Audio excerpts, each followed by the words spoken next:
Hello and welcome to another episode of the Pick a Side podcast. My name is Joel Moran and I'm here with Jack Barteck, and this is episode 30 of the podcast. In today's episode, we will discuss the NBA draft and free agency, as well as give our picks for who will be picked top 3. We're also going to give our takes on where Chris Paul should get traded to and where free agents should sign. Then we will shift to the NFL and talk about the Dwayne Haskins benching situation, top 5 NFL rookies so far, if the Browns are for real, and how we feel about Justin Herbert. And as always, we're going to give our Week 6 NFL Pick'em predictions. So to start off the show, NBA draft, top 3. Everybody kind of thinks they know the order. LaMelo, Wiseman, Edwards, something within that variation. Where do you think each player goes and why?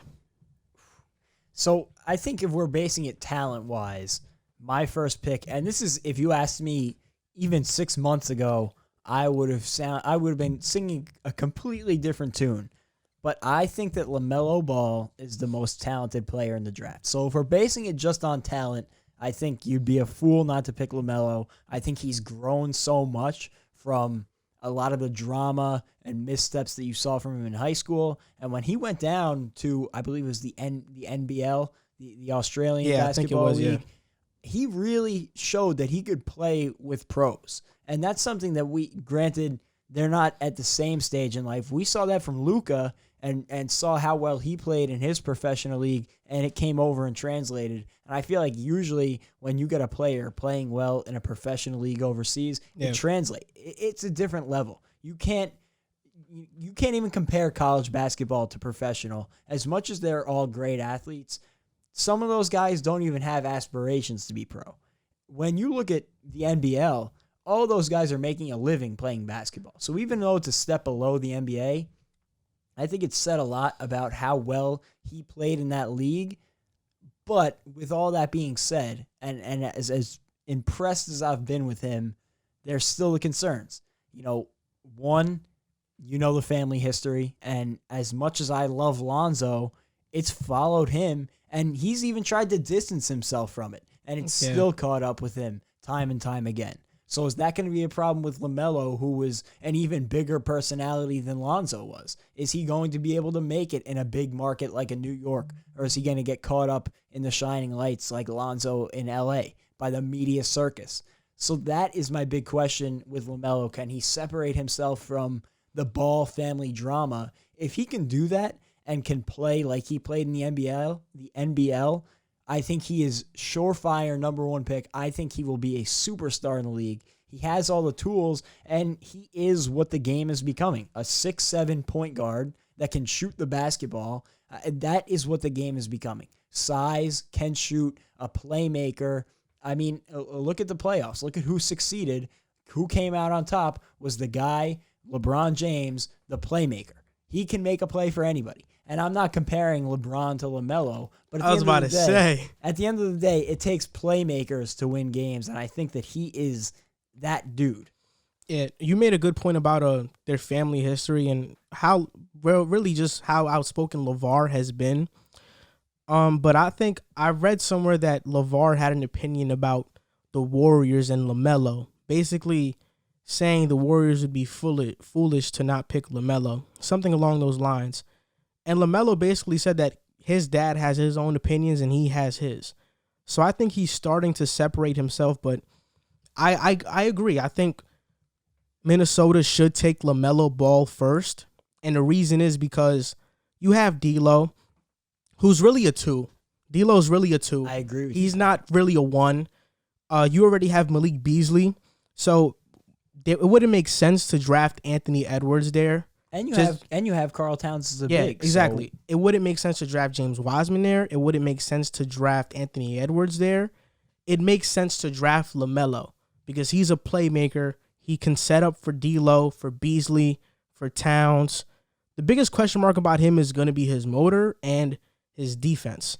And just to play off that point is you're talking about the Minnesota Timberwolves, who is the same team that Jimmy Butler was there 2 years ago and took the practice squad and wiped the floor with him, and the motor for that team has been a question mark since then. I mean, and do I think that, maybe things have changed over the past few years? Of course they could have, but I think in some aspects Karl Towns is still the same dude he was, and although they got rid of Andrew Wiggins, they brought in D'Angelo Russell, and I love D'Angelo Russell, but he's also had those question marks. So that's a concern, and it's more concerning that you're putting him in a group that doesn't have that veteran presence like a Jimmy Butler, ironically enough, who left there to steer him in the right direction. And a starting lineup of LaMelo, D'Lo, Beasley, and Towns just sounds like a defensive disaster.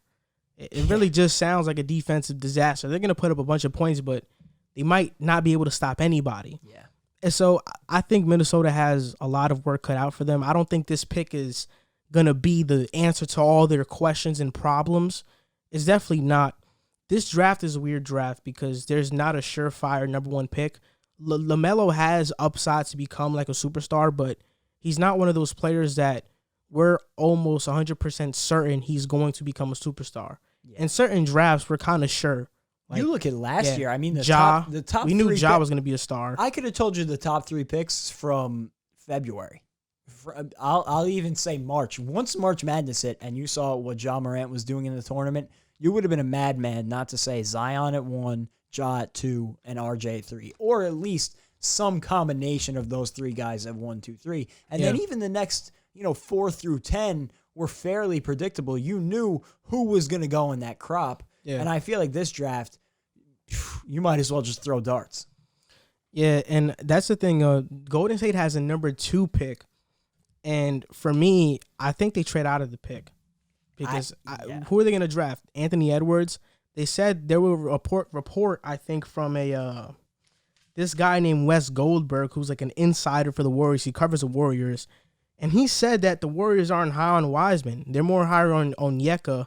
And I don't even want to try to pronounce his last name, but the center from USC, they're more higher on the center from USC. So obviously, it always bothers me when the Warriors aren't high on a player because it always tells me something about that player. If the Warriors aren't high on you, a team that is almost 100% confident they can develop any scrub into a star, then I'm not high on you either as a prospect. And that's why I think Anthony Edwards, does he fit Golden State? Not really. There were reports that they actually want to trade out of the pick and draft Devin Vassell, which would be like a good fit for them, like a good wing guy. So, but I do think Anthony Edwards will be the surefire number 2 pick or number 1 pick. It just really depends. Yeah, I see Anthony Edwards, as much as he's listed more as a small forward, I see him as more of a really bigger, explosive shooting guard. Mm-hmm. Like, I think he's a scorer more than anything, and the Warriors definitely do not need that. They need more, in my opinion, they need more of either a big man or a grinded-out defensive-centered wing, which there were a lot of last draft, and, of course, now they have the pick and there's none of them there. But I do think if they can drop down within the top 10 but late, where they can still get Onyeka and maybe bring in some other assets in that deal, I think that would be an A+ for them if they are higher on him. I would have thought that James Wiseman would be the obvious pick. Me too, because that's the hole that you see on the roster. Yeah, and if you look at him back in high school, he was the guy. Like, there were people saying that by the time he left Memphis, he could be the latest greatest prospect, the best since LeBron, and it just didn't pan out. He goes to Memphis. He should have been in this draft what DeAndre Ayton was in 2018. 100%. But he goes to Memphis, he gets caught up in that scandal and ends up essentially dropping out and preparing for the draft. And I feel like that really hurt his draft stock. And people are talking about, other options from college basketball and making your way to the pros. But at the end of the day, the best way to get eyeballs on you is playing college basketball and being successful. Because people watch March Madness. And people look at Carson Edwards from Purdue, just a year ago. Nobody really knew about. He was known, but he probably would not have been a first-round pick without his March Madness performance. And he goes in, lights the world on fire, and becomes a first-round pick. And that happens with a lot of players. Exactly. Look at Dante DiVincenzo. Happened with him too. Yeah. Ja Morant really solidified himself as the number 2 pick, I feel like, performing against big-time teams in the tournament. So I think that missing that college season really hurt him, especially in a year that a lot of people, myself included, thought Memphis would be a power player come March. And they fell apart. And he was the first domino in that. If you're on the clock, hypothetically, let's just say hypothetically, because the Hornets got the 3rd pick, right? Edwards. The Hornets need anybody. They have no solidified positions. Edwards and Wiseman are on the board. Who are you taking if you're the Hornets? Are you taking James Wiseman or are you taking Anthony Edwards? Personally, I'm taking Edwards just because I think there's less question marks around him. I feel like he's a more sure pick. I feel like I know what I'm getting out of him more than I am from Wiseman, especially because Wiseman is something that you don't really see in the league. It's becoming the trend, 7'1", 240. He could step out and shoot it, and he plays almost more like a wing than a big. But I think that Edwards is the more prototypical, what you see in a superstar. You know, he's incredibly explosive, can jump out the gym. He defends, he scores, and that is what's been running the league for the past decade. Look at the best players, and again, I'm not comparing these guys, but LeBron James, Kawhi Leonard, Kevin Durant, all the best players in the league, for the most part, have been two-way wings. Even James Harden has developed his defensive side of the ball. Two-way wings dominate the league. But do you think that Anthony Edwards is that good defensively? Because from what I've seen in college, that was like the area he struggled in. Like, he has all the physical tools to be a good defender, but he hasn't been one. And that's my thing, is he has the tools, and getting into an NBA program, and a lot depends on where he lands, because I think that the Miami Heat this year were the best example. It doesn't matter what you are as a prospect, you got to land in the right spot, because Tyler Hero and Duncan Robinson, if they landed in Charlotte, you wouldn't be hearing their name, but going to Miami turned them into legit star candidates. I wish Atlanta would have had the number 2 pick and drafted Edwards. I feel like Atlanta would be the perfect spot for him. They're building something very nice over there, and it would have been a great fit. And for Edwards, you know, if he ends up being a Warrior, there's no place better for him, because they have the best player development in the league, in my opinion. So that would be an A-plus win. The Timberwolves, you know, we've seen they've been hit or miss. They had Karl Towns, who I think that he would have been a star no matter where he went, but then they also had a couple of guys that they messed up on. They've been horrible at drafting. Yeah, Zach LaVine ends up going to Chicago, getting much better. Andrew Wiggins, I don't even want to get into that pick. And Charlotte, Wesley Johnson. What do they have going in Charlotte? I mean, Charlotte, I think, is they have talent. I mean, Devontae Graham broke out last year. Terry Rozier had a great season last year too. As much slack as he got in Boston, he was really good in Charlotte. They drafted a really good player in P.J. Washington. I like P.J. Washington, and I like Bridges. And Bridges is getting better. Like, because that's the thing with me, is that if I'm the Hornets, I pick Wiseman, because I think your starting center right now is Cody Zeller. Like, in Indiana, he was great, but in the NBA, he's been a solid center. He hasn't been a scrub, but he's been just a guy in the NBA. 10 points, 6 rebounds, that's what he gives you. I think Wiseman would be the pick there. He's the better fit for them. No Devontae Graham, Rozier, Miles Bridges, P.J. Washington, Wiseman. I think that's a good group of guys. And if Wiseman can even live up to a little bit of the potential that people expect out of him, then I think the Hornets will have something special with him there. Yeah, and they have this great quote. They asked him about, you know, who he plays like. And he said, some people say Chris Bosh, Kevin Garnett, and even David Robinson. But really, I'm my own person. I want to create my own path. I want to be the next James Wiseman so people look up to me one day. But I've patterned my game compared to those 3 players, so I just say it. And I've really been getting a lot of film from the Greek freak, Giannis. So I've been studying his game too. I've really just been trying to soak up as much information as I can. If he can even touch any of those 3 players. I feel like every single NBA prospect says that. Yeah, of course. But like you said, if he could even scratch the ceiling of his potential, it would jumpstart the Hornets rebuild tenfold. But for me, I just feel like right now the Hornets are so far away that, in my opinion, would be the worst landing spot. At least Minnesota has some star power. You get the feeling that with a good offseason, they could make some noise. I feel like no matter what Charlotte does this offseason, save for a Hail Mary pitch to Anthony Davis, they're not making any noise next season. You know, when James Harden got drafted, he said that he is a combination of Manu Ginobili and Paul Pierce. I think in like the scouting combine or the draft, he said that. That turned out to be pretty accurate in the end. It did. Wow. But I don't know. I feel like every prospect says that about themselves. They want to carve like their own story, and it's all great. It sounds great, but I really want to see what he does. And obviously, we have to give him the opportunity to do that. But I really want to see what he does. The top three is going to definitely be interesting. 2020, the free agency, I think it's set for December 1st.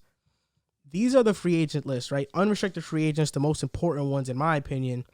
Fred VanVleet, Montrezl Harrell, Danilo Gallinari, Davis Bertans, Paul Millsap, Serge Ibaka, Marcus Morris, Joe Harris, Goran Dragic, Christian Wood, Jeremy Grant. Restricted free agents are Brandon Ingram and Bogdan Bogdanovic, the one that plays for the Kings. And player options are Anthony Davis, DeRozan, Gordon Hayward, Andre Drummond, and Evan Fournier. So I just want to get your take on which free agent do you think can make the most impact going to a new team, and what team would that be? Well, I think first off, just listening to that list of names, I've seen it, but listening to you say it, that is such a weak free agency class. Yeah, most def. I feel like every player here that has a player option accepts their option. Yeah, and Anthony Davis essentially, with his comments yesterday post-game, confirmed that he's going back to L.A. Yeah, Brandon Ingram, Pelicans are going to match any offer. 100%. Probably the same thing with Bogdanovic, probably to a certain extent. The best free agents here are Montrezl Harrell, Gallinari, and VanVleet. Yeah, and to be honest, we've spoke about Fred VanVleet, and I've heard his name floated around with the Knicks, and I just don't know if that's something that they want to get into, paying him, what is it going to be, upwards of $25 million a year? And I just don't know if he's shown you that much yet to be paying him that much money, especially in a position that the Knicks are in, unless they take an approach to their rebuild where they're going to try and take cast-offs and turn them into pieces to rebuild, which it worked for the Nets. So if you can figure out a way to do that, then go ahead with that. But I don't know if he is a difference maker like the Knicks might think he is. I don't know your take on Fred VanVleet. I think we should get Fred VanVleet. The Knicks should get him. I don't agree with paying him upwards to like $25 million, but maybe like an $18 million contract to $20. Yeah. I'd take it because we need shooting. We need a real legit point guard who can probably play the two sometimes. We just need to build a culture in New York. Knicks fans, people that watch the Knicks and just the Knicks front office in general, they always look for these quick fixes, right? They always look to get these stars and never build a culture. The reason the Nets were able to land Durant and Kyrie is because they built a culture first. You have to get the D'Los and the Dinwiddies of the world to play for your team before you can get the Durants and Kyries. And I feel like Fred VanVleet is one of those culture-building guys. He's one of those guys that's going to come, play hard, and I think he fits right in with what Tom Thibodeau wants to do, play defense and play hard. I think that's what VanVleet is going to do. So obviously my first pick I would love Fred VanVleet on the Knicks.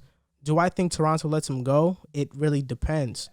But I like Brandon Ingram to the Knicks even more, and I feel like I wouldn't mind them offering him a max. If you can find a way to get Brandon Ingram from the Pelicans, that is an A+ win. Yeah. But I just don't see the Pelicans letting him walk under any circumstances. But I do really like the point you made about Fred VanVleet and the comparison to the Nets across the city. As much as I don't think he's a difference maker, he can be a difference maker in a sense that he can start to turn things around. Yeah. And that is how you end up getting talent in the building. And as for the Nets, I think that one guy on that list that can make a big impact for a good team is Joe Harris. Yeah, of course. And a lot of people don't understand how much of a role he played for the Nets, and they think he's just a great three-point shooter, which he is, but he really is a big piece of that team. He defends. He's not a great defender, but he's a solid wing defender, and he really opens up the entire offense because not only does he have that, J.J. Redick come off of screens and find a wide open shot. But he also creates other ways. He goes to the basket. He can finish at the rim at one of the highest levels in the league. And then when he gets to the basket, if there's no lane, he can play make. And I think that a lot of people don't realize the many facets of his game. And if he can get to a contender like the Lakers or the Bucks, if they end up bringing Giannis back, he can play a huge role for a team like that. So what free agent do you think is going to have the most impact? Like, which one do you think is him going to this team makes them legit contenders? Well, I think the obvious answer that's not going to be an option is Anthony Davis. That's the cop-out answer. But unrestricted free agents. Yeah, when you look at the list of guys that are actually going to be available, I believe Montrez was unrestricted. I think that he is the most talented guy on the list.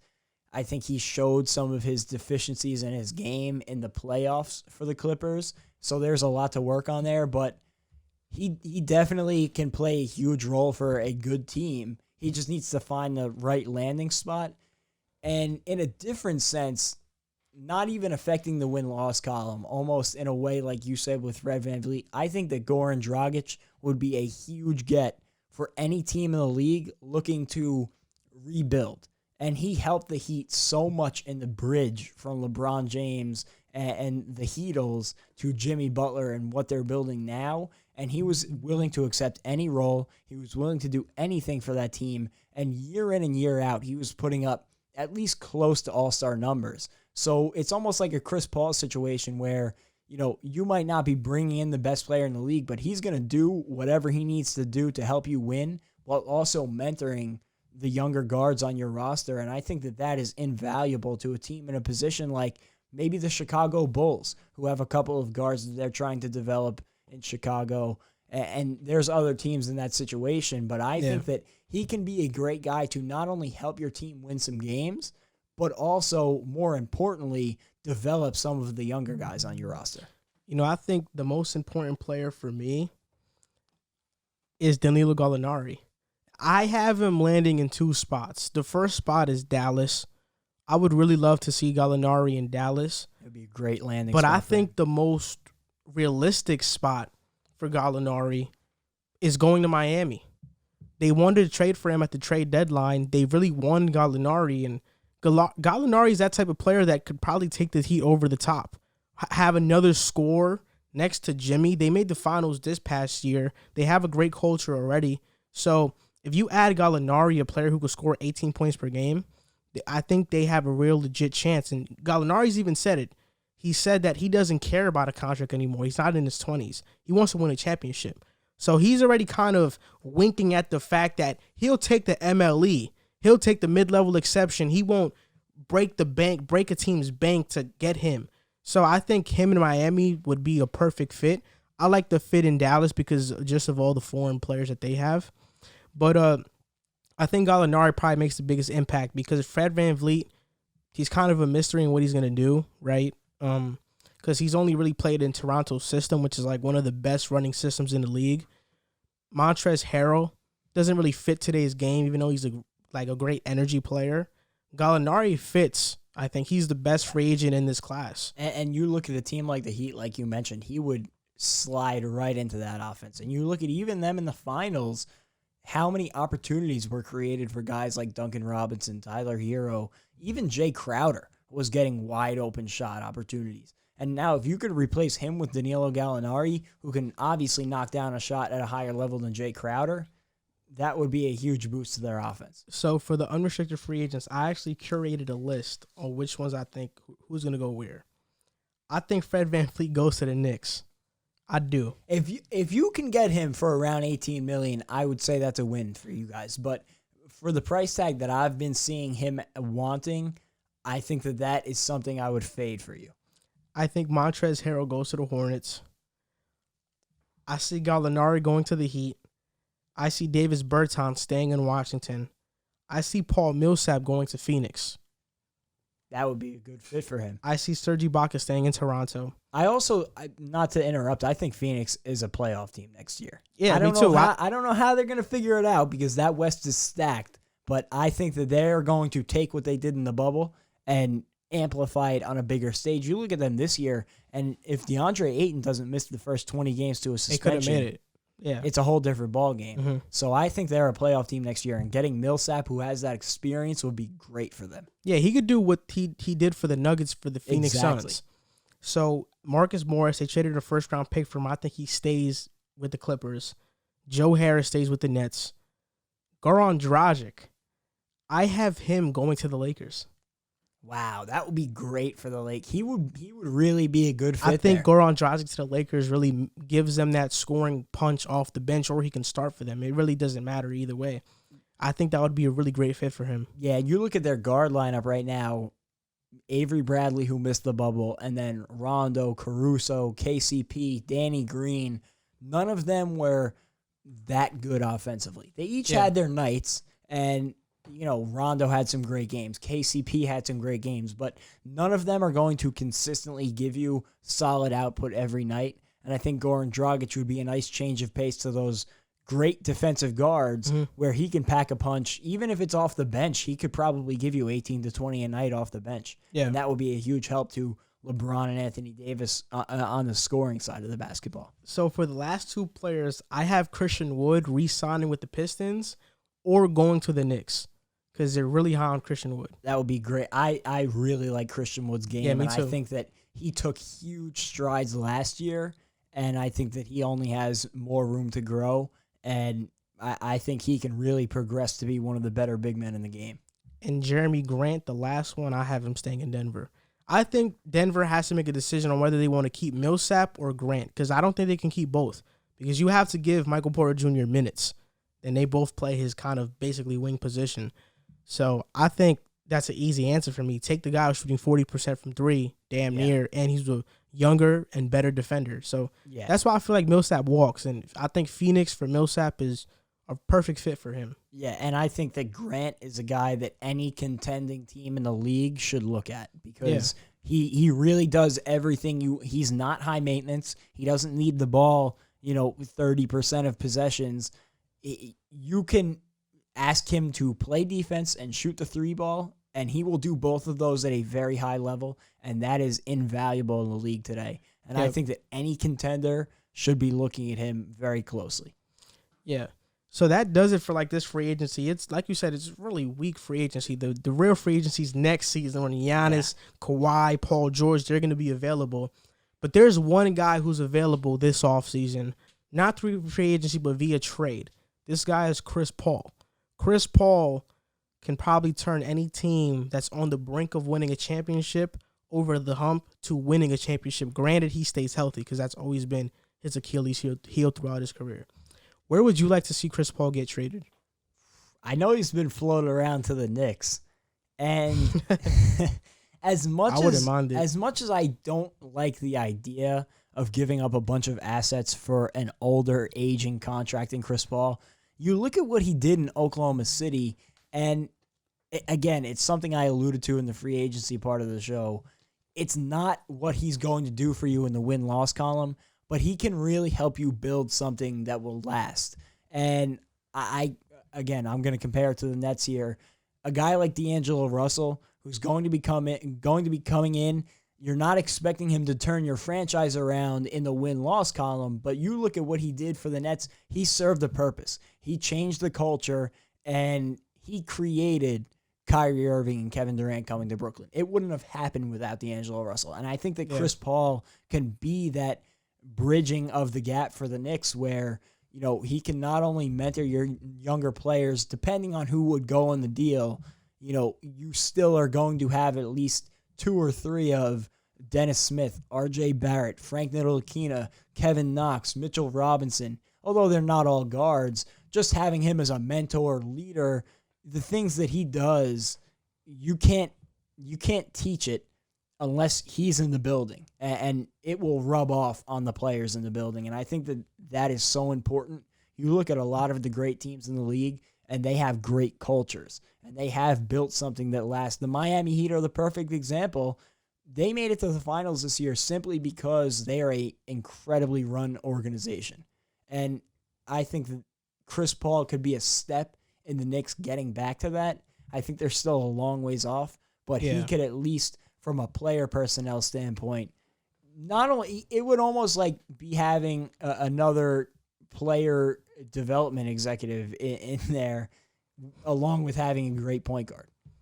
With Chris Paul, for me, if he goes to New York, I'd be happy with the move because I feel like we'd be in the playoffs, at least as the 8th seed with Chris Paul. And I think Knicks fans are so thirsty to even they're so thirsty to even have playoff basketball that's like winning a championship for Chris Paul. And if he takes us to the playoffs in New York.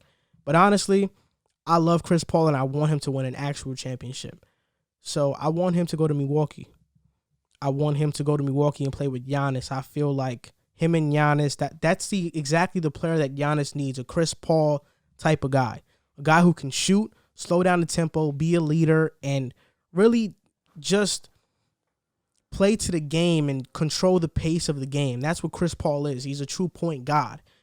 And I think Milwaukee could probably trade Eric Bledsoe or maybe a pick or two for Chris Paul. I think that would be a good move. Because I think Eric Bledsoe, he just doesn't fit with Giannis. Like, he's a great defender, no doubt about it. But he's just not the fit for Giannis. And Milwaukee's desperate right now, right? Yeah, and the Thunder could play off, take a huge gamble on maybe Giannis doesn't go back to Milwaukee. And if he doesn't, those 2 or 3 picks that you would be getting in that deal go from late 20s to a high lottery pick. Yeah, like, for me, I just feel like Chris Paul, and I just feel like Milwaukee's desperate right now. They need to find a way to get Giannis help fast. There really isn't any big name out there that they can really get. They can't get anybody in free agency because they don't have the cap space. Unless one of these guys that are free agents decides to take like an MLE, right? So they need to trade for somebody. I don't even know if the contract would work. Because I know Middleton's getting paid $40 million. Giannis is probably getting paid like $30+ million. Bledsoe's not even near like $30 million. He's probably like at like $18 million. So I don't know if it would work, but I think Chris Paul in Milwaukee would probably be the best fit. And I think he'd have a legit chance at winning a championship if he were to go there. I know some people are talking about Chris Paul to the Lakers as well. That wouldn't be a bad move if he could go there. It wouldn't. The same money problem would present itself. Chris Paul to Phoenix. I think that's a good move. I like that. I'm high on Phoenix, so any veteran players going to Phoenix I think would be huge for them because I think that's what they're missing and they're kind of getting it from Ricky Rubio, but he doesn't have nearly the pedigree that a guy like Chris Paul or Paul Millsap does, and I think that adding that would put them over the top. Not obviously championship level, but put them over the top in a sense that they can really compete, and they might, give a couple legit teams a scare in the playoffs if they got there.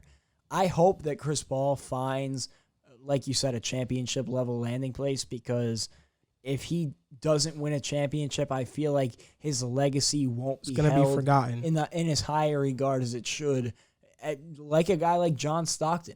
He had an incredible career, and looking back on it, I feel like he doesn't get the respect he deserves because he never got that championship. I also feel like it's how John Stockton looks as well. Yeah. He doesn't really look like he's a guy that's like was really that dominant in the NBA. But yeah, I agree, and I feel like I would really love for Chris Paul to get a championship. I also like Dallas's landing spot for him if they could get him. But the thing about Chris Paul is that it's not just like, yeah, he's good, but he also has injury concerns, especially when getting into the playoffs. Like, am I going to give up this valuable asset who's durable for a guy who's like 35 and gets injured in the playoffs? I mean, he got injured with the Rockets, right? And that's why people say that they didn't win the series. So are you willing to trade that many assets to Chris Paul and pay him $40 million for maybe a risk?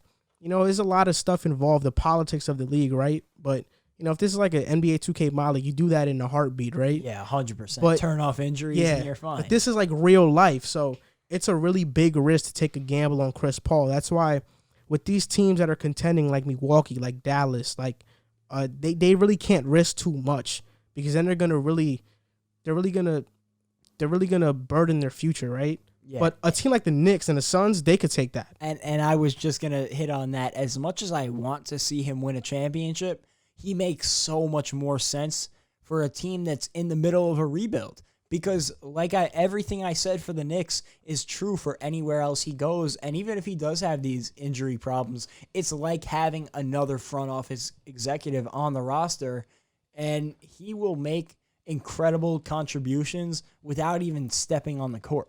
So I think that the more logical landing spot for him would be like a New York, where he can a Chicago, where he could develop the young talent that they have. Chicago's a good spot too. I didn't even think about that. But I would want to see him win a championship.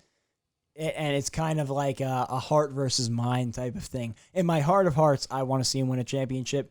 But thinking logically, at this stage in his career, it's very unlikely he does. Yeah, especially looking at what he did for the Thunder.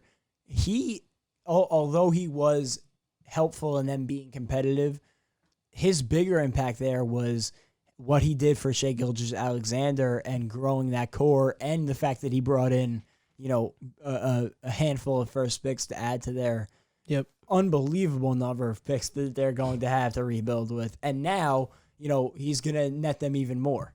Yeah, basically. So, transitioning to the NFL, over the past couple of weeks, Dwayne Haskins was benched, right? Ron Rivera benched him. They're moving on from Haskins, basically, at least for the time being. How do you feel about Dwayne Haskins getting benched? Do you believe in him going forward, or you think it's pretty much over for him? I really like Dwayne Haskins, the guy. I don't know about him as a quarterback. I feel like he has been in a less severe Sam Darnold situation where he hasn't been surrounded by the talent that you would like your rookie quarterback to flourish in. His coaching has been shaky. His offensive line has been hit and miss. His weapons have been okay. He's had a guy like Terry McLaurin, but, it's never been all there for him in that offense. And overall, the Washington football team, now the Washington football team, formerly the Redskins when he was drafted, have been dysfunctional. And so that will never be a recipe for success for a rookie quarterback. I don't know if he has the tools because I don't feel like he's been given that fair shake, just like I said for Sam Darnold. But I really like him as a guy, and I think that he has those leadership skills that are necessary for a very good quarterback. But can he put it all together? I think that he showed a little bit of immaturity on his hypothetical way out in Washington. He hasn't been dealt yet, but he's almost got 1 foot out the door, and I don't like the way he's handled it. But you look at a situation like, week 1, when Ron Rivera had to go and get treatment during halftime, and he couldn't give a speech, and Dwayne Haskins, without being prompted, gives the halftime speech. They come out in the second half and win the football game. I think he has that it factor that you want from a leader. It's just he has to mature a little bit and put it together on the football field. But I don't think that it would be dumb for a team like what the Saints did with Jameis Winston, who have an established quarterback, and bring in a solid backup to learn behind Drew Brees, something like that. I think it would be wise for a team with a good quarterback to bring him in to be that next step.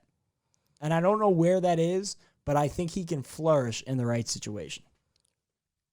I'm done with Dwayne Haskins. I'm done with him. I don't even think he's comparable to Sam Darnold in terms of the talent level. In Ohio State, he was babied in the offense. You got an offense with Terry McLaurin, who's the number 1 wide receiver now. Paris Campbell was like a first-round pick at the time. I mean, Ohio State was a loaded team, and they even babied him. Urban Meyer, in the draft process, said Dwayne is not ready. He needs to learn a couple years, right? And we're seeing that right now. I mean, he doesn't know the offense. He doesn't know where his checkdowns are. And like for me, and quite frankly, he's just an arrogant, cocky player/person. So when you said that you like Dwayne as a person, that's your opinion. But for me, I really don't, because I feel like he's arrogant and he thinks he's better than he is. And I feel like players like that don't usually succeed in the NFL. And I think that's a product of like social media with all these highlight clips that are coming out. You know, all these comments and likes, people saying that you're the best, you're all this, you're all that. You're going to be, a Hall of Fame legend or whatever. It got to his head, and I don't just say this because I just don't like Dwayne Haskins. I say this because of evidence that has come out of Washington, right?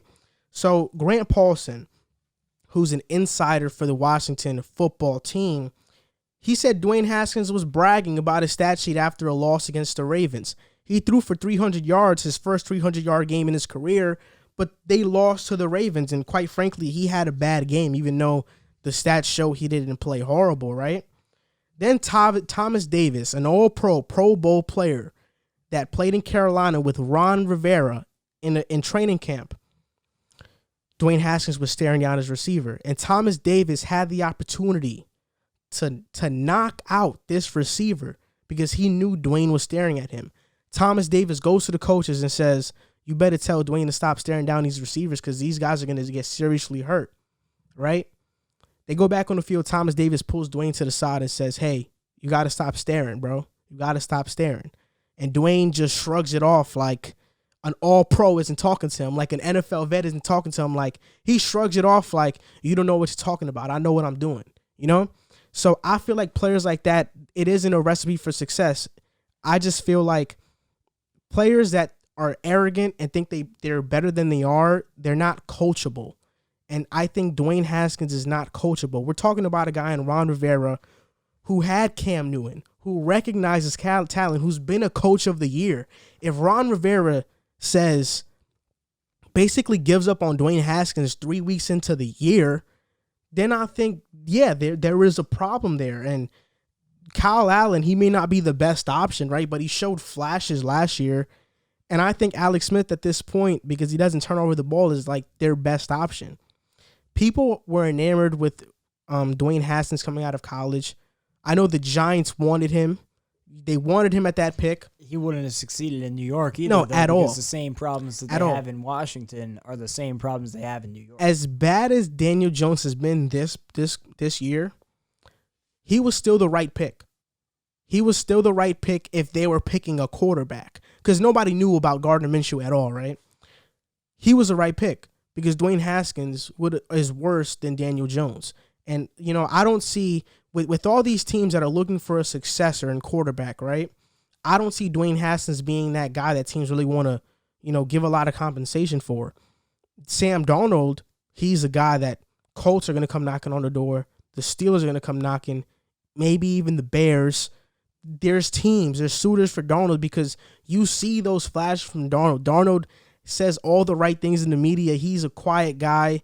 Dwayne Haskins, he's kind of an arrogant guy. And most of that is because he's young. He's only 22 or 23 years old, so he can grow out of that. But today, in this moment, he's immature. I also don't think that's necessarily a terrible thing to have in a player. I think that it's bad. I think it's good in moderation. And I think you need to know how to control that. And like you said, he's still young and immature, and he needs to hone that in. But I think that you look at some of the best players in football right now, and you ask any of them, and they're going to say they believe they're the best, even if they're clearly not. You know, I think everybody knows Patrick Mahomes or Russell Wilson is the best quarterback in the NFL right now. But if you ask Deshaun Watson who he thinks the best quarterback in the NFL is, I guarantee you he's saying Deshaun Watson or thinking Deshaun Watson. Yeah, that's true.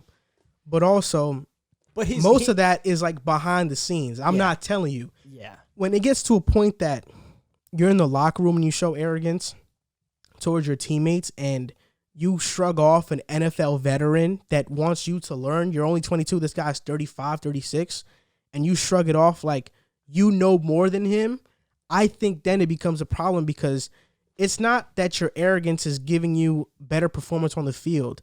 Your arrogance is just making you uncoachable, unable to deal with criticism. Yeah, and I think that is the immaturity, and he needs to get away from that. And I think that can come in the right system, but is he going to find that spot? You know, you look at a guy like Josh Rosen who wasn't successful in his first year and now has floated around. He's in Tampa Bay right now. Will he ever get the second shot? It's the question now that I ask about Dwayne Haskins. I'm asking myself about Sam Darnold. If Haskins ends up being traded, which I think he's going to by the deadline, all signs point to it, is he going to get that second shot somewhere, and is it going to be the right fit? I would like to see him in a situation like the Steelers or the Colts that have a developed offense, a quarterback that he can learn behind, And although I like Ron Rivera, another good head coach in a better situation, to see if he can grow through that, I think that he has what it takes to make it, but he needs to hone it in. He needs to be behind a good quarterback who's been around the block. Maybe Detroit with Matt Stafford, a guy who's been a very skilled quarterback and not had much success, I think can be a perfect guy to help him get it in check. But I think that he needs that system around him, and he can grow through it. It all depends on where he ends up landing. And you mentioned Josh Rosen. I think that's a perfect example because, I mean, Josh Rosen's first NFL moment was saying something really arrogant, right?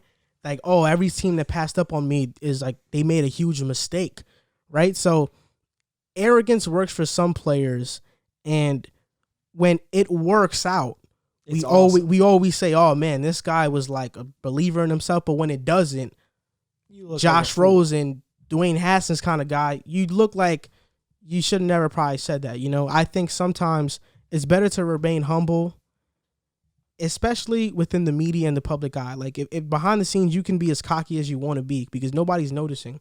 But when the cameras are on, you got to kind of not show that side of you, right? You have to kind of be more to yourself so people don't have a bad impression of you because, in my opinion, I think impressions are everything, especially making first ones. When you get to a new team, I think those impressions last. And I think that you hit on it. The winners write history. So you make a statement like that at the draft, like Josh Rosen, you better go out and play very well. And if you don't, you're going to be labeled as a fool. And if you do, like you said, it's going to be labeled as, man, he believed in himself, and that confidence is why he was so good. If you're going to make statements like that, you got to back it up with your play, and that is what Haskins has been lacking.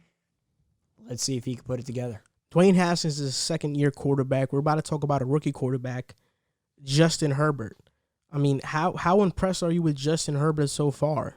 So I actually like Justin Herbert coming out of the draft, and I think that he would have been a New York Giant if he entered the draft 2 years ago. But you know, obviously now he ends up in Los Angeles, which I think that, and I talk about this all the time, I think that where you land makes or breaks you as a player in almost any sport. And I think that him going to Los Angeles was a blessing in disguise because they have a great system there. The level of talent that the Chargers had, for them to be picking at 6 is really rare. Yeah. Because their level of talent did not match their record. And Justin Herbert, you're totally right. I mean, he landed in the perfect situation. You have Keenan Allen, Mike Williams, he's been injured, Austin Eckler, Hunter Henry. Offensive line is suspect. You have a really good coach and motivator in Anthony Lynn, who's like a player's coach, and a pretty good defense. I think Justin Herbert, a lot of people were wrong about him so far, right? Because it's only been a couple games. I know people on YouTube called Justin Herbert Mitchell Trubisky. People really disrespected him a lot. And he's showing now, like he's better than that. People criticize him for being robotic, for, throwing a lot of screens in college and in the NFL. I mean, in just these couple of games, Tampa Bay shows zero blitz look on Justin Herbert, and he just slings it, and he hits, like, deep touchdowns, right? I think he, like, leads the league or leads at least all rookies in most deep thrown touchdowns. So Justin Herbert has definitely surprised me. He's impressed me. But I still want to see Justin Herbert do it more. Yeah, and just as we speak, halftime, the Chargers and the Saints, Justin Herbert, 9 of 13, 109 yards, 3 touchdowns. No 3 interceptions. touchdowns, wow. So, I mean, and these are good teams he's doing it against. It's not like he's playing against slouches. Mm-hmm. He was... Tampa Bay was one of them. Neck and neck with Kansas City. Now the Saints. Great against Tampa Bay, and now the Saints. That's 3 of the best quarterbacks in the league that he went toe-to-toe with.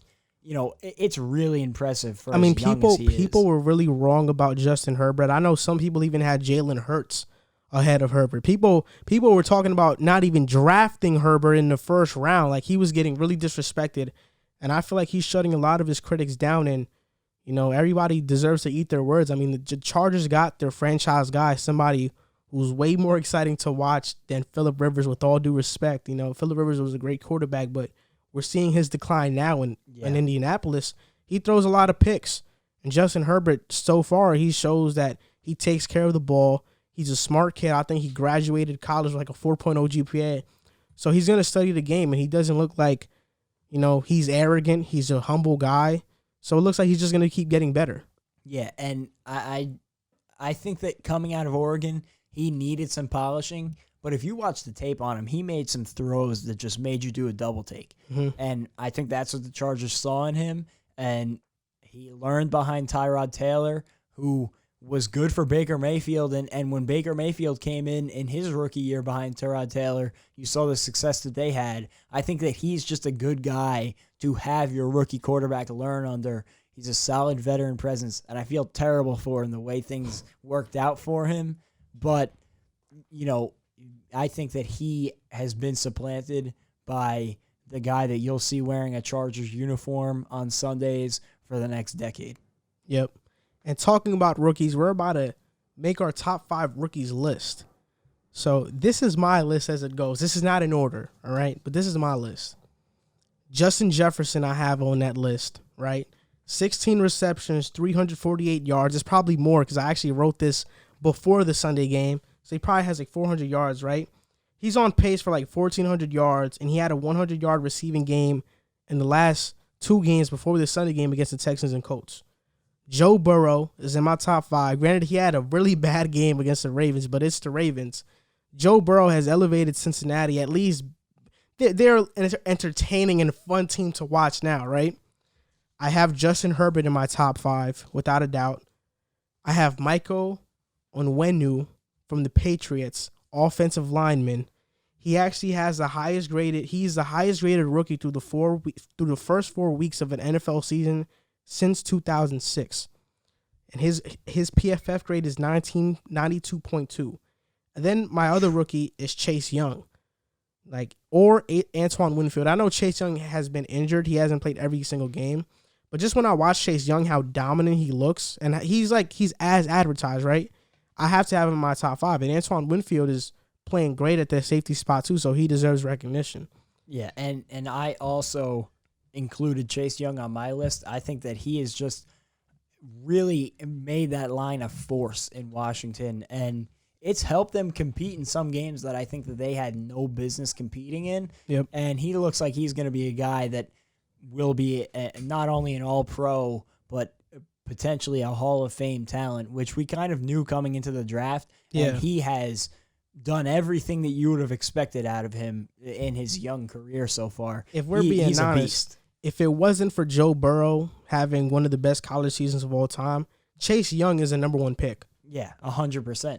And another guy you just mentioned, Joe Burrow, everybody had the highest expectations for him, and I think he's coming to Cincinnati in not the best situation, and I think he's thrived for the most part. He's had his struggles, but there's a lot of growing pains going on in Cincinnati right now. There's a lot of talent there, but it's a lot of young talent, and I feel like they're piecing everything together, but they're competing, and that's something that you can't say for the Bengals for the past 3 years since Andy Dalton was a solid starting quarterback, and I think that they found their franchise guy just like the Chargers.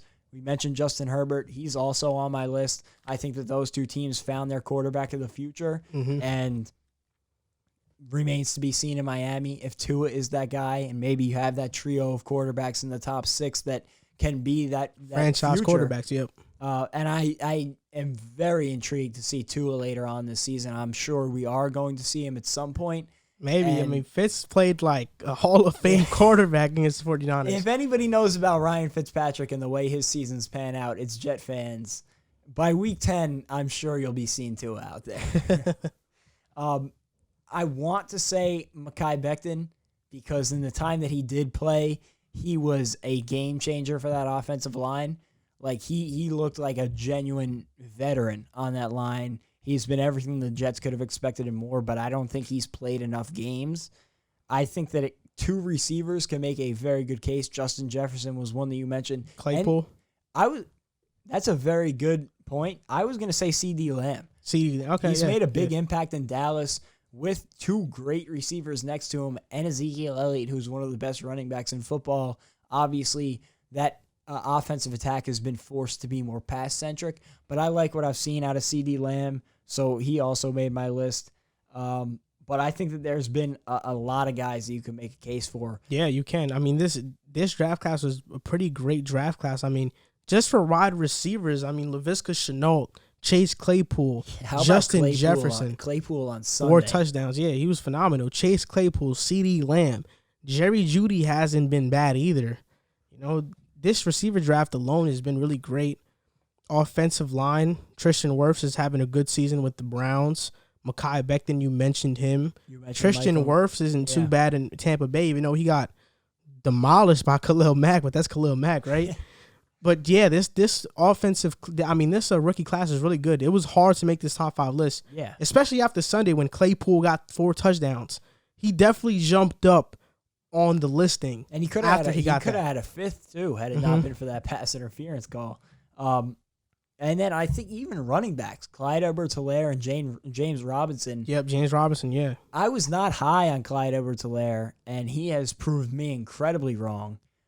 Granted, that offensive system couldn't be a better fit for a running back to walk into and be successful, but he has shown skills. Like he's made plays, no question about that. And then James Robinson, who came out of nowhere, undrafted free agent, walked into a perfect situation with Fournette leaving, getting immediate touches, and he has made the most out of all of them, even at a position that is becoming incredibly undervalued. And we've seen it, you look at McCaffrey, who is the best running back in football, I think, indisputably. And since he's been out, the Panthers have gone 3-0. It's pretty incredible. But these two guys have really made an impact on their team as much as Clyde Edwards-Helaire can. And I think that James Robinson has been huge for that Jaguars offense and Gardner Minshew. Yeah, and running backs are undervalued because of guys like James Robinson, who are undrafted rookies that come in and play like they were first rounders, right? Because he's having a better season than Clyde Edwards-Helaire, and he's undrafted, and Clyde was a first-round pick, right? Like, I think as good as Clyde has been, I think if Kansas City drafted a guy like Antonio Gibson, the running back in Washington, they would have just had the same impact. Antonio Gibson is really good. Like, he makes a lot of tacklers miss. He's a receiving back. They would have been fine, right? So I think running backs are getting undervalued, and in this draft, it just goes to show it with James Robinson basically leading the way out of every single running back. Yeah, and luckily for the Chiefs, it was like they didn't need any position. So running back was like a luxury for them with that first-round pick, and they ended up hitting on Clyde Edwards-Helaire. But I think that there's been a lot of impressive rookies. I also, at the running back position, I really like John Taylor in Indianapolis. I think he's going to be a really solid pro. Yeah. So this is our last segment of the day before we get into the Sunday Pick'em or the NFL Pick'em, because games are not just played on Sundays. So the Browns, they're 4-1 right now. The Cleveland Browns are 4-1. Browns fans should be throwing parades because I don't know how long it's been since this has happened. But what do you think the Browns are for real? Like, how for real do you think the Browns are? You look at that offense, it's ridiculous. It's an embarrassment of riches. Nick Chubb is on the IR, and they still are a firepower offense. Baker Mayfield is finally starting to put it together. Since that rookie year, the beginning of that rookie year, I feel like you haven't really seen it from him, but you knew he had it. I don't know if you agree with me on that. I mean, I think he, as a leader and intangible wise, I think Baker Mayfield definitely has it. I think he's struggled a bit with accuracy, right? But for me, like before the Colts game, they were ranked 4th in offense, 27th in defense. It's probably jumped up because the Colts are the number 1 defense, were before the Sunday game, and the Browns basically just did whatever they wanted with them. I mean, there was this stat that kind of hinted that the Colts were going to be bad against the Browns because the Colts are great defensively against 11 personnel. What that means is that a tight end and 1 running back set, right? Formation. But they're horrible defensively against 12-man personnel, which means 2 tight ends and 1 running back set, right? The Browns play the most 12-man personnel out of every single team this season so far. So it was a matchup that was bound to make the Colts look embarrassed on the defensive side of the ball, and that's what happened.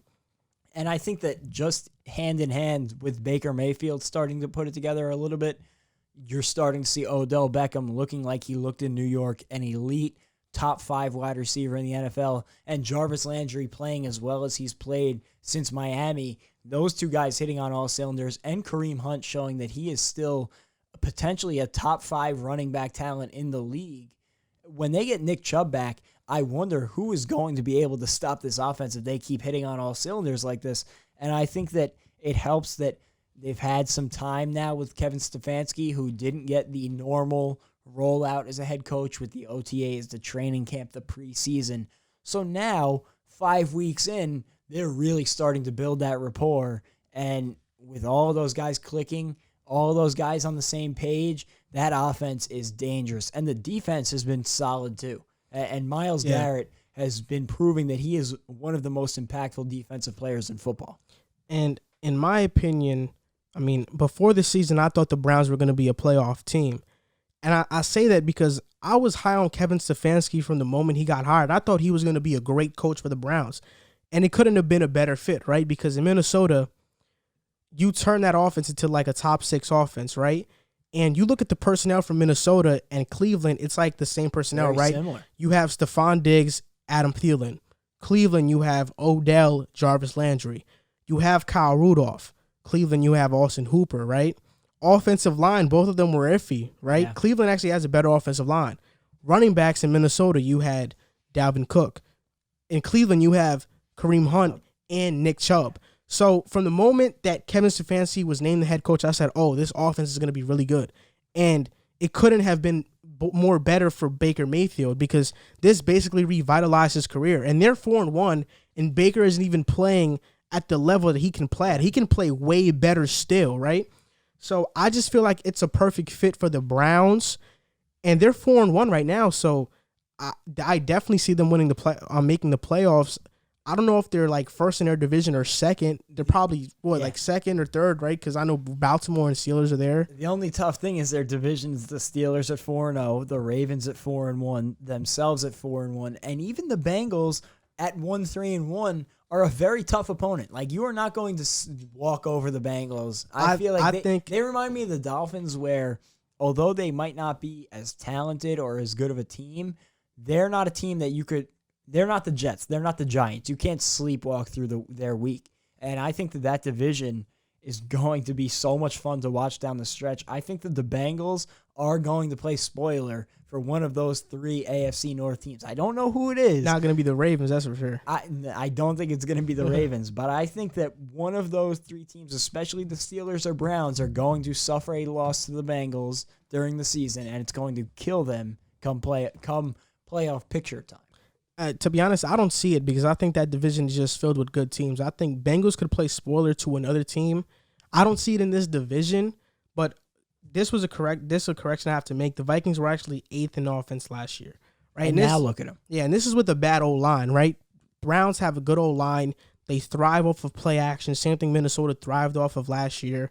I think this team's Achilles heel is going to be when the run game isn't working and Baker Mayfield has to drop back and pass like 30, 40, maybe even 50 times a game. That might be where we see the limit of this offense, right? But if they're able to, if a team forces them to do that and Baker plays phenomenal, then we're like, wow, this offense, there's really no way to stop this offense, right? Yeah. But this is their schedule remaining, right? They're 4-1 right now. The remaining schedule is the Steelers, the Bengals, the Raiders, the Texans, the Eagles, the Jaguars, the Titans, the Ravens, the Giants, the Jets, and Steelers again. So just off like the gimme wins, right? Giants, gimme. Jets, gimme. Jaguars, I think they're a gimme. And I think the Bengals are a gimme, right? I think those are 4 gimme games. That is a super, super light out-of-division schedule. Yeah, I think those are 4 gimme games, so that's 8 wins right there. So then their games that they have to win against are like the Steelers, the Raiders, the Texans, the Eagles, the Titans, the Ravens, and Steelers. So if they can win 2 of those 6, they can be a 10-6 team. You know, before the Colts game, I had them finishing at 9-7, but now I have them finishing at like 10-6, 11-5 around there. My expectation for them, though, I think they make the playoffs. I'm not sure if they win a playoff game. It depends on the matchup. if they would win a playoff game and make it like far, like the AFC Championship or even maybe like the divisional round, they'd be exceeding my expectations. Oh, let me ask you something. Without getting too far off the topic of the Browns, are you sold on the Steelers? Yeah, I am sold on the Steelers. I think, I am. Because they have an elite defense. Ben is back. They have weapons. And their offensive line is great. So I'm really high on the Steelers and their coach, Mike Tomlin. He's a great coach. That's the biggest problem for me is you look at that division.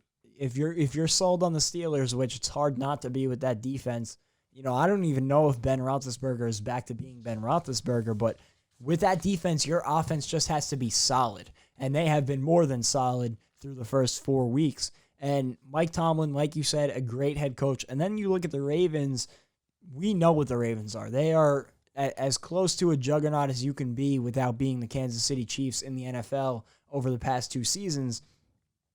And are we looking at this and saying that we talked about it in the NFC, where we think the NFC West could have 3 playoff teams?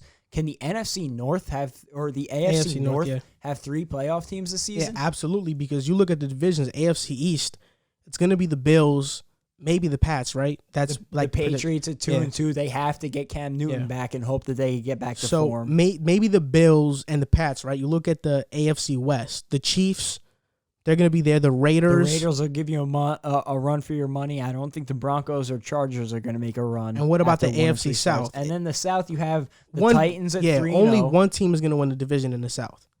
And then beyond that, you have the Colts at 3-2. And the Texans and Jaguars are too far gone at this point. Yeah. So maybe you do see the AFC North have 3 playoff teams. And not to mention, I think that there's going to be an added slot too, an added playoff team this year. So the Browns are definitely going to make it. There probably is going to be 3 teams that make it in the NFC North. Because like the 4 gimme games are kind of like those gimme games are really important. The Browns can't lose those games. I've been really impressed by the Browns, and I'm happy to see them being successful because I like Baker Mayfield. I wanted him for the Jets that year, that big quarterback year. I was hoping the Jets would get Sam Darnold or get Baker Mayfield. Of course, they end up with Sam Darnold because the Browns scooped up Baker with the number 1 pick, and he's finally starting to look like he's worthy of that number 1 pick. Yeah. So now we're going to head to our final topic of the episode. NFL Pick'em Week 6. There were some changes this week to what games are being played. Some got pushed out. So instead of the Jets and Chargers this week, it's the Jets and Dolphins. And the Broncos and Patriots are also facing this week. I forgot what team got moved for that. But let's start off. Chiefs versus Bills. Who do you have? That's going to be a really good game. Where are they playing at? They're playing in Buffalo. I could see the Chiefs getting the upset in that one. I'm going to go with the Chiefs because I think that they're just the best team in football by far. Even coming off a loss, I think that they are head and shoulders above anybody else in the league. But I would not be surprised if the Bills pull off the upset. I'm going to say Chiefs, though. I'm rolling with the Bills. I think that they have something to prove this season, and they're playing with a chip on their shoulder, and what a way to put the NFL world on notice if they beat the reigning Super Bowl champions. So I'm going with the Bills. Texans versus Titans. I'm going Titans. I think that the Texans still need some time, to get the bad taste of Bill O'Brien out of their mouth. And I think that was the right move for them, but it's kind of like the Jets. Even if the Jets fire Adam Gase, it's going to take a lot of time, but it was a step in the right direction for them. I just don't think that now is their time. I'm going Titans. With the Titans' COVID situation, I feel like it makes it really hard for them to prepare and actually focus on the game. And I think after firing Bill O'Brien, I think it actually is making them a better team. They just came out for a win. Granted, it was against the Jaguars. I think it was against the Jaguars. It probably was, yeah. But I do think that they beat the Titans, and they go on a little streak here. They build some confidence here. Deshaun Watson, still an elite quarterback. I think they built some confidence with the win against the Titans. Ravens versus Eagles. I'm going to go Ravens. I think the Eagles can put up a fight, but I don't think they have the firepower to match that Ravens offense. Yeah, I'm going with the Ravens too. Falcons versus Vikings. Oof. It's an ugly game. I'll go Falcons. Firing Dan Quinn, I think, might light a fire under them, and not high on the Vikings whatsoever. So they fired Dan Quinn. They fired Thomas Dimitrioff, but their head coach, at least interim head coach, is Raheem Morris, who was their defensive coordinator, which was probably the worst unit on the field. So I think that the Vikings win this game. They came off a really close game in Seattle, which they should have won, and I think they beat the Falcons. Browns versus Steelers. That's a great game. I'm Second place in the division game. I'm gonna say Browns, but that's a coin flip. I'm going to say Steelers. I think this is the first week where we see that run heavy offense from the Browns neutralized against the Steelers, and I think the Steelers win this game. It's going to be a huge test because that defense is the legit defense that you were mentioning when you said, will we see a legit performance out of Baker Mayfield? This is it for him. This is his opportunity. Bengals versus Colts. I'm going Bengals. I am high on Joe Burrow, and I have not been high on the Colts. They've been okay, but I think they're susceptible to a bad loss against a team like the Bengals. The Bengals are struggling right now, but I think they'll pull one out. The Bengals have dysfunction. AJ Green looks like he wants to get traded now. He's gonna be gone. Yeah, and I think that the Bengals overall not looking too good. I have the Colts in this one. They bounced back from a loss against the Browns. Next game, Lions versus Jaguars. I'm going to go Lions. Jaguars are coming off a tough loss. I like Matt Stafford. I think the Lions are a solid team. We've talked about them a couple of weeks now. I think the Lions pull one out. I think the Lions win one too. I mean, I hope that they don't build the lead and then blow it, because in the second half they've been horrible. But I think this is a game that they should win, and I'm expecting them to win, and I'm picking them to win as well. Bears versus Panthers. The Panthers. I don't know. The Panthers without Christian McCaffrey are like a totally different team, but I know who you're picking. You're going to go with the Bears because you love Nick Foles. I'm also going to go Bears. I think that they're just the better team overall, and I think Nick Foles has been playing well, so I'll say Bears. I'm going with the Bears, too. I think the Panthers come back to reality here because they've been on the 3-game winning streak. I wish Riv was here. They've been on the 3-game winning streak, so I'm going with the Bears. Nick Foles, 2-1 with them, 5-1 overall. And I think they're going to be a viable team to win that division. You think they can win that division? I mean, they're only like a game behind Green Bay. Green Bay loses one, then they can take that spot. Yeah, if they win out. Yeah, I think the Bears have that. With Nick Foles, anything is possible. Washington versus the Giants. Just like the battle of the bad teams.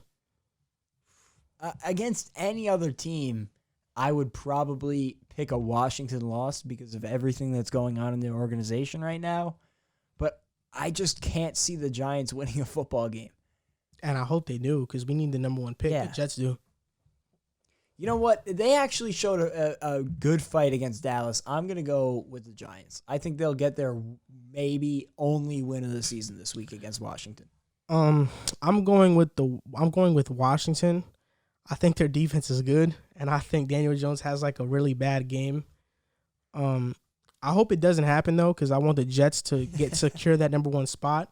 But yeah, I'm going with Washington to win this game. Next game, Jets versus Dolphins. Dolphins. Yeah, I have the Dolphins too. Have you finally learned your lesson on picking the Jets? No, I picked the Jets. I jinx them. So it's like a win-win. Pick the Jets. Broncos versus Patriots. I'm going to go Patriots. The Broncos are still dealing with those injury issues. Mm-hmm. And Cam Newton should be back by then, no? He might be. I think Jarrett Stidham might start though. I'll still go Pats, but I'm much less confident in the pick. Yeah, I'm going with the Pats too. Packers versus Buccaneers. That's going to be a great game. I'm going to go Tampa Bay. I think the Bucs have looked solid the past few weeks, and I think the Packers are primed for a stinker. And I think that going down to Tampa Bay, playing in that hot weather, I think is a bad combination for them. I think that Tom Brady has a great game, and the Bucs pull this one out. The Bucs are 0-2 against 500 teams in the Bears and the Saints. Aaron Rodgers has not had a turnover-worthy play all year, the only quarterback to do so. The other quarterback only has 2 turnover-worthy plays. I don't know who it is, but Aaron Rodgers has 0. I think he's an MVP conversation, and I think the Packers win this game because the Buccaneers have just looked super undisciplined, and I'm not sure what I'm getting from them week to week. Their defense is, like you said, you just don't know what you're getting. Rams versus 49ers. I'm going to go Rams. The Rams have really impressed me this season. I thought that they would be a middle-of-the-pack team, but they're really turning out to be a contender. That offense is getting back to the Super Bowl-esque form that it was in. And, I think they could really make some noise, not only in the conference, but in the league. And I think the Niners, coming off an absolutely miserable performance, are just having everything that could go wrong, whether it's injuries or whatnot. I just don't think they're in any shape right now, especially against a great Rams team. I have the Rams too. In San Francisco, it feels like quarterback controversy is starting to brew. Jimmy got benched. Kyle Shanahan said it was to keep him safe, but he played bad. He played horrible. Yeah, and I do think that ankle is playing into it, but I think it is almost time to start saying, is Jimmy the guy? Yeah, should they trade for Darnold? It's up in the air. Right? But yeah, I have the Rams in this game. They're an elite team. They're an elite team. Cardinals versus Cowboys. Ooh. Without if Dak was playing, I probably would have picked the Cowboys, but without Dak, I just don't know about that offense. Andy Dalton did look really good in the fourth quarter. He's not a bad quarterback. No. I just don't know how he's going to be able to step in and control this offense. Their defense has been so bad, especially to start games, and it's. I think that in order for the Cowboys to play well from here on out with Andy Dalton, they need to get that rushing attack involved, and what kills them is their defense plays so bad early that they need to go through the air to get back in the football game. I'm going to go Cardinals. I wouldn't be surprised to see the Cowboys win, but I just want to see Andy Dalton before I commit to a Cowboys win. I'm going to say Cardinals. I'm going to say the Cowboys. The Cardinals just lost Chandler Jones for the season, arguably their best player on defense. I think that's going to hurt them a lot. And I think that they don't have a great secondary, so the Cowboys can generate a lot of points against them. It'll be a close game, I believe so. It's going to be a shootout. Yeah, but I think the Cowboys pull it out. So this does it for this episode of the Pick a Side podcast. Before we end it, I want to give a shout out to our Patreon subscriber. His name is Jael Conrado. He pledged $15, which is a lot of money. It's more than a Netflix subscription. So thank you to him. And if you guys enjoy our content, please share it.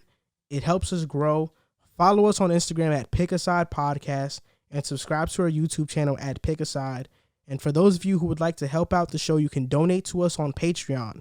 To find our site, simply type in patreon.com/pickasidepodcast. And you can look at the tiers and choose how much you would like to donate. Thanks for your support. Thank you for watching, and see you next time.